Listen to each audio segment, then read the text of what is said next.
Hello everyone! So wala pong pasok ngayon. So napadpad po ako sa Alarin Mall. Ito po yung view niya outside. Tapos first things first, syempre kain. Isang Chinese restaurant po yan dyan sa food court ng Alarin. Tapos kumain ako dun sa dulo para may view. Kasi konti lang din yung tao. Next naman is, anyway, nagdibot-libot lang ako. Tapos napadpad ako dito sa Flying Tiger. May nabili pa akong tumbler na napaka-cute. Nakasili po siya, so 10 dirhams na lang siya. Ang cute lang. Tapos, aside dyan pala, bumili po ako may nakita po akong leg roller. Ganito po siya. Yan.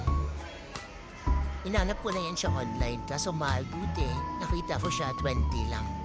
Para po yan sa mga cellulites at saka siguro massage na din.